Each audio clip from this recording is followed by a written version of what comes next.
Hello and welcome to Pathways, where you are invited to join me for a visit with leaders in personal development and cultural evolution. This is your host, Paul O'Brien. Now, there is no doubt that we are living in a time of significant global upheaval and change. If you are empathetic feeling type, you will feel the perturbations more frequently and sharply than others. And today, psychic empath Suzanne Worthley, an accomplished intuitive energy practitioner, shares her new book on how, as an empath, you can still live an empowered life, energetically protect yourself and your loved ones, and contribute in a meaningful way to create a more positive, life-affirming reality. Our guest today is Suzanne Worthley, author of the new book, The Confident Empath, Complete Guide to Multidimensional Empathing and Energetic Protection. Now, Suzanne has been a quantum energy healing practitioner and psychic empath for more than 2 decades. She offers individual energy healing sessions, teaches about consciousness studies and energy work, plus hosts metaphysical and healing events, including spiritual tours of Peru and Sedona, Arizona. Suzanne additionally offers webinars, meditations, workshops, and products, including a monthly membership-based online community, Vibe Tribe, and a podcast, Energy Unleashed, on YouTube. Well, hello, Suzanne, and welcome to the Pathways Show. Hello, thank you for having me. So let's start by asking, why was it important for you to write this book and share it with the world?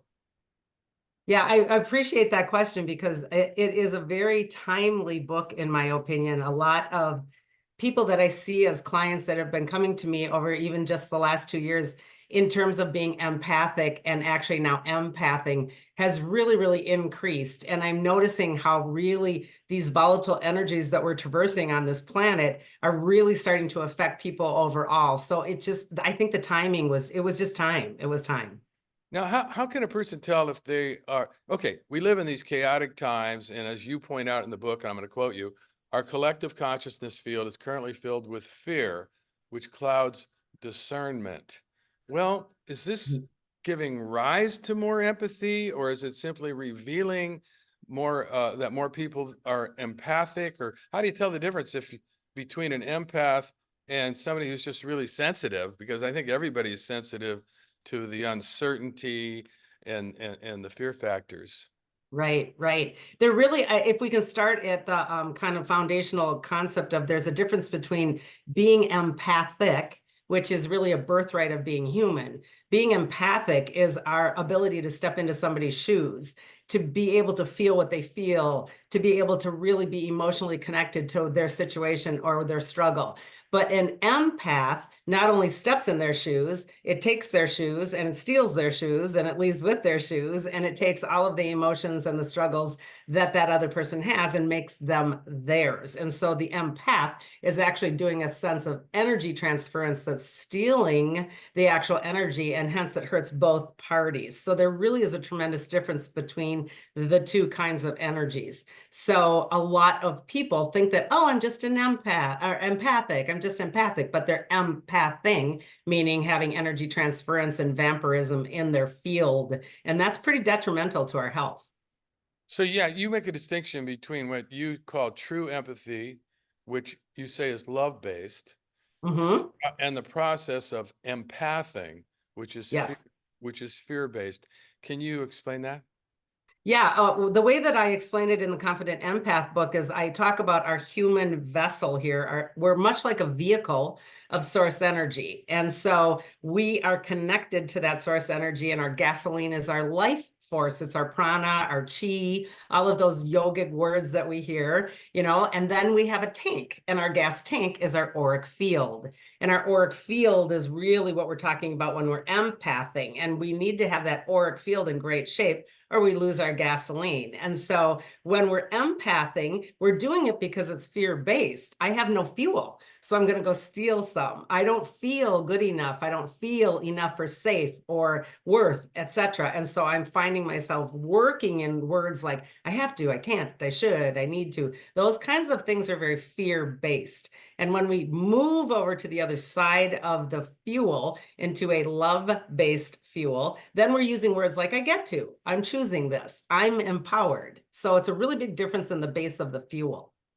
Okay, so let's say that you're somebody who's empathic. In other words, you're capable. You say everybody's is got empathy. All Mhm. you believe all human beings are empaths, To right? some extent, sure. Yep. Okay, well, what good is that? Okay, if I'm just going to steal energy from people, that's not good. How do I make it good?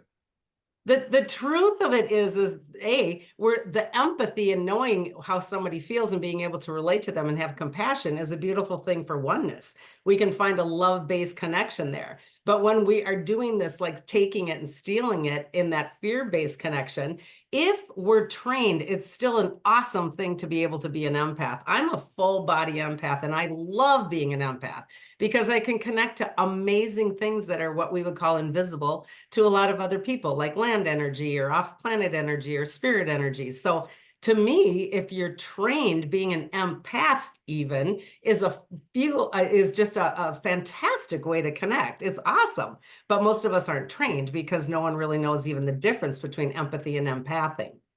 And so the training probably has to do with having some sense of boundaries about it, or Huge. right. Yeah. Yeah. Because I mean, I've always thought, well, it's good to be empathic. It's good to be sensitive. It's good to care about other people's feelings to the extent that you could even feel it. That Hmm. really helps you. It's good to walk in other people's shoes, but you're pointing out it's not necessarily good if you don't have some training. Is that the gist of it? Yeah, you hit the nail on the head. The training is the actual belief system first and foremost. The book actually starts out, shed what you've been taught, because most all of us have some distorted belief systems from our childhood. And those are really rooted in things like I'm supposed to put everybody else first and I come last. And oftentimes this happens with women and mothers even more so because we put everybody and everything first and I have to go over there and do this and I should do this. And so we're last and we don't have enough fuel because that's considered selfish if we come first. So in this information, I present the word selfish differently as in self-love, self-care, self-fuel. It's important for me to have a self-fuel first with a really good tank in my auric field with a boundary that says, okay, I'm able to discern this is toxic for me, or I've done too much, or I need some quiet time, etc. That's very selfish.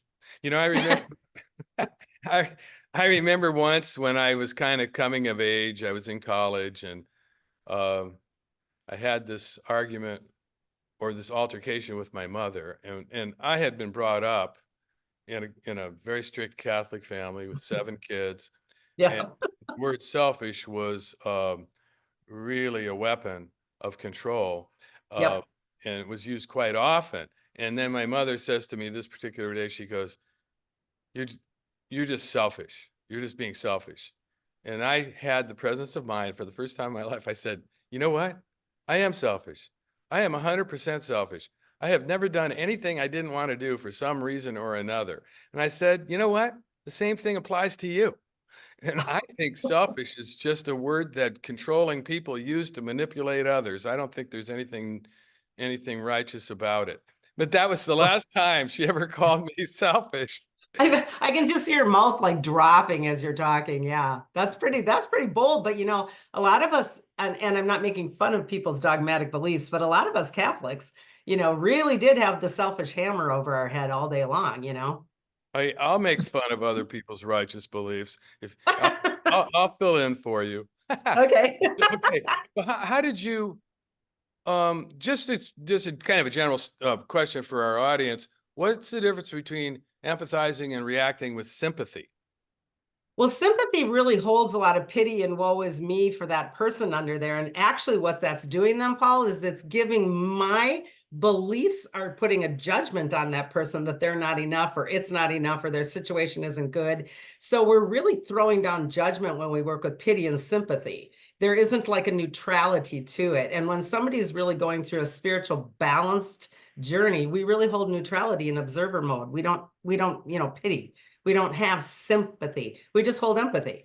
We understand that, hey, this is their journey. This might be their soul contract. It's okay. I'm just going to follow from the sidelines as a cheerleader, and I'm not going to try to manipulate the energy. Now, was it difficult for you to figure out that you are an empath?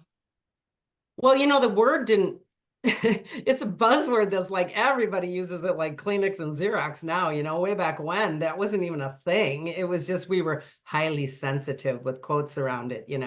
And then when you actually got to own a little bit of, oh, you're kind of sensitive psychic, and those all started to evolve. And then boom, this word came out. And now everybody uses it like, almost haphazardly. Oh, I'm an empath. And they kind of, flip the hair, and they don't understand how dangerous that can be. So I didn't know I was an empath per se. I knew I was psychic, and I knew that I was sensitive. But as the word came forward, I'm like, oh my gosh, are you kidding? If you take one of those tests, I hit every bullet for sure. I see. So there is a test. I mean, what percentage of the population could be considered empaths? I think everybody empaths to some extent. For example, when we go into the grocery store or a fairgrounds, or a concert or something like that, we're bombarded with things. When we're watching the media, when we're doing movies, when we're having news, it's boom, we're getting, social media, boom. So we're all empathing to some extent, but the general empath or the general public just disperses it very quickly without even thinking about it. The second category gets their butt kicked a little bit, which is called a sensitive empath. They're the ones that are like, oh my God, I can feel everybody in the grocery store. And oh my God, everybody in the bar tells me their problem, And so it just keeps escalating as it goes up. And then the psychic sensitive empath is the one that goes, oh my God, I can't even walk through this building because I can feel all the residual energies from 150 years. And there's a ghost in that corner, and on it goes. So it can be really escalated.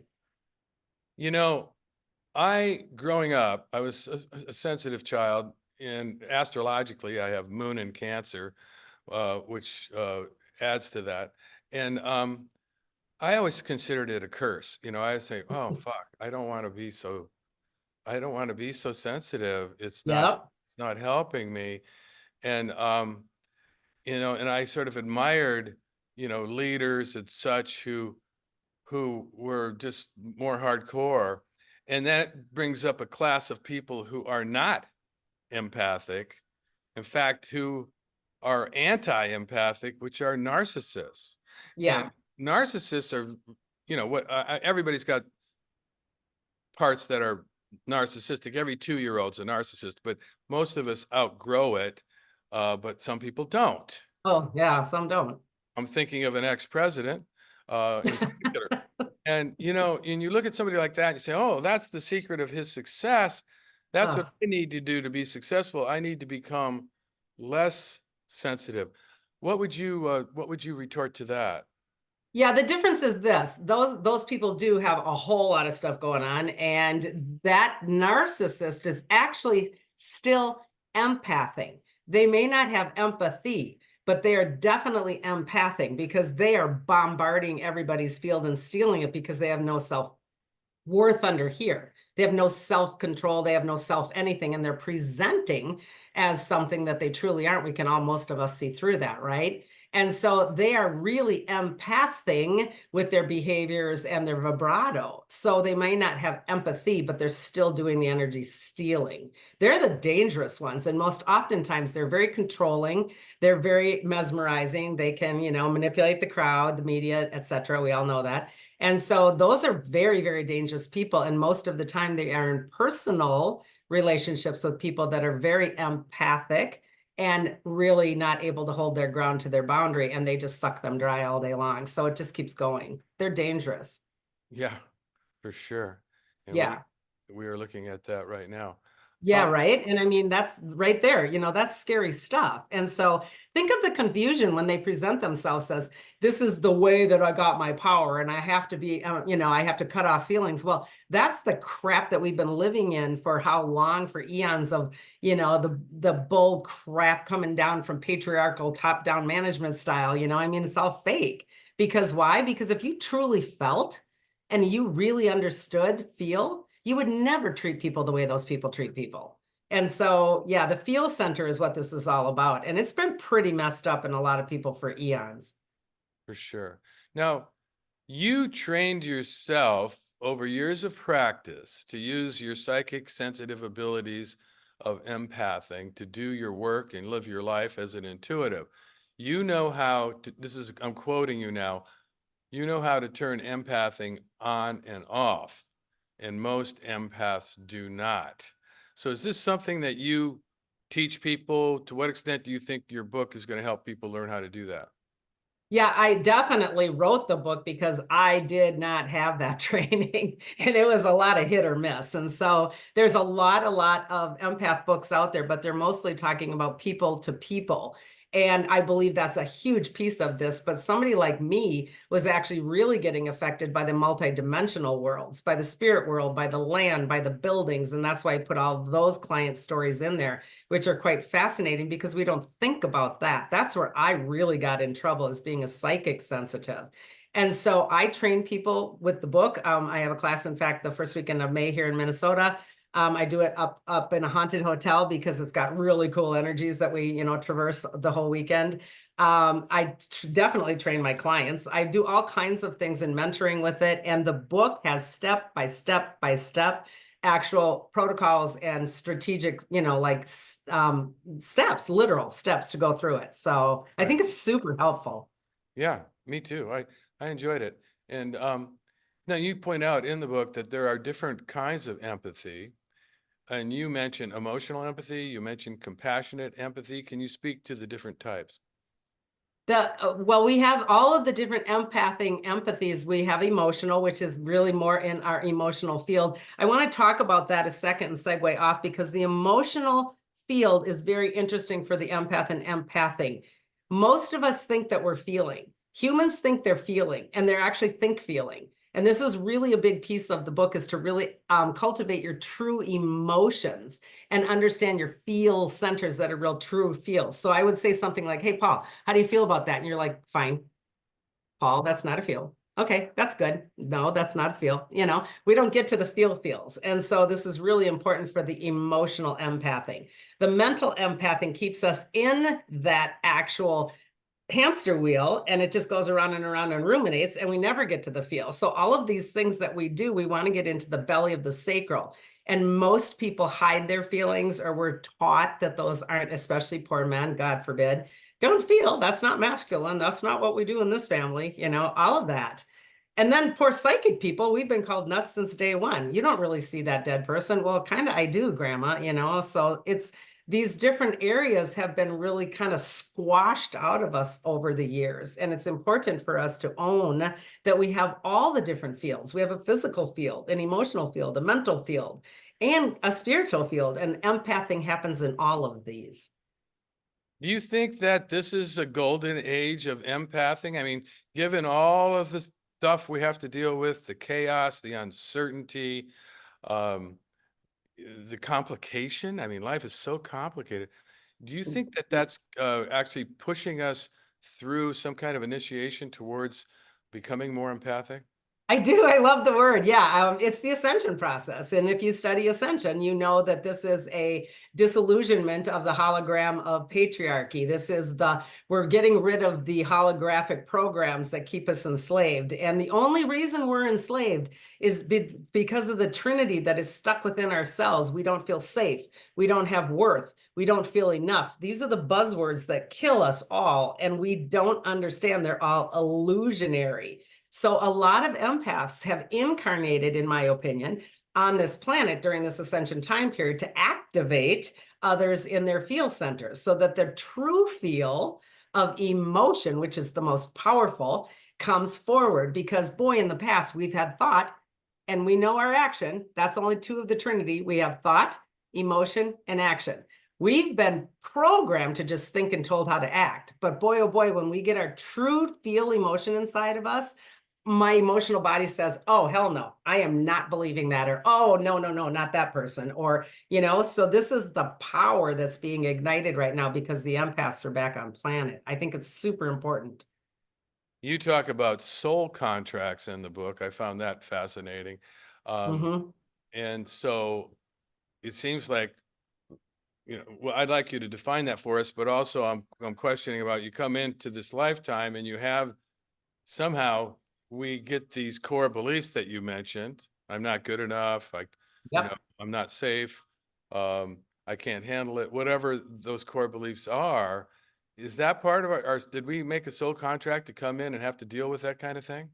Yeah, again, take what resonates. This is my opinion, but I truly, from my work, believe in talking with both sides of the veil also that we do. We pick our family, we pick our children, we pick our parents, we pick our grandchildren, we pick our grandparents, we pick our enemies, we pick our friends.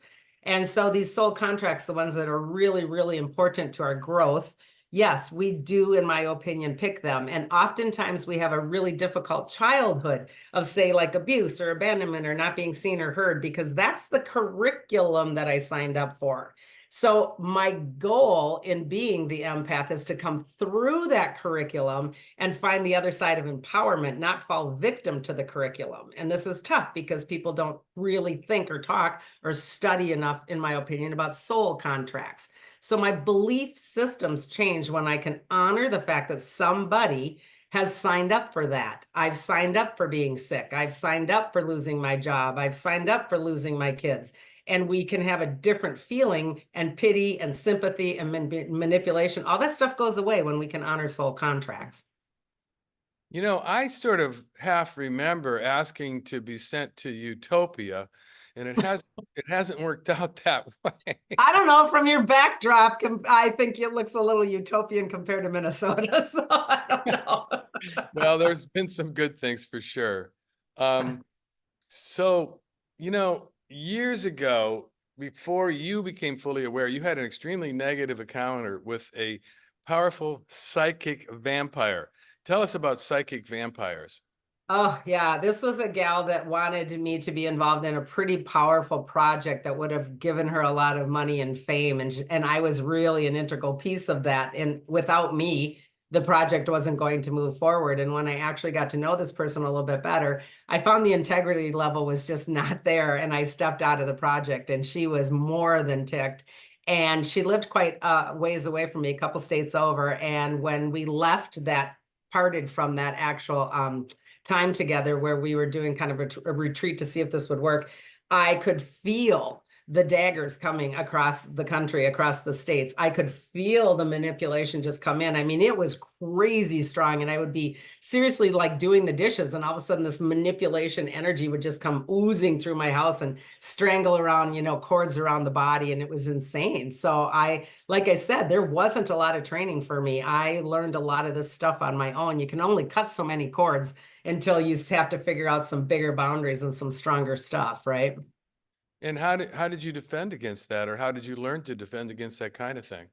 One of the most important things that I would share on that is, A, don't believe in it, because our beliefs create our reality, right? And I was sort of getting deeper and deeper into the fear again of here it comes again, and it's going to come again. And oh my goodness, until one day I was fed up and I'm like, no, you are not allowed in my space. You are not allowed in my house or my heart, much less my yard. And I started doing perimeter work and boundary work really stronger. And cutting cords is very important, but it's the actual discernment process, being able to nip it in the bud, flip your paradigm, bring in your guidance and bump it up as far as boundaries, etc. So I got pretty strong after that. And like anybody else, when we get our butt kicked in something, we usually come out stronger in the end, right?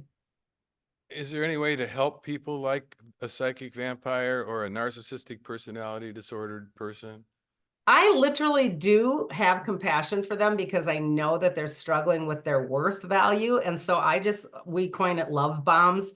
I'll just send love bombs their way, but I won't do anything further than that. It's unconditional. I'm not here to send you a love bomb to make sure that you did something different, or it's conditionalized and it's discorded. Right, right. Um, well, we're just about only got a couple of minutes left. What important message would you like to share with the world when it comes to energy?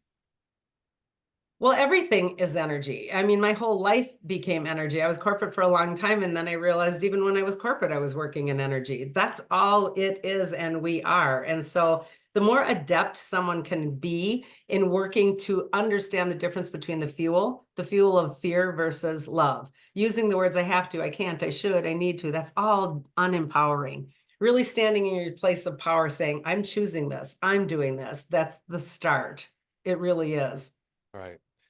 And you tell us just briefly about your other book, An Energy Healer's Book of Dying. That sounds Yep. fascinating to me. The whole idea Yeah. of death and reincarnation is something I think we need to face up to a lot more. It's a great book, and sadly, it got launched right when COVID hit. And I think everyone got their, world shaken so much that, in my opinion, it would have been great timing, but everyone wasn't ready. But now that the book number 2 came out, this one is catching up real well.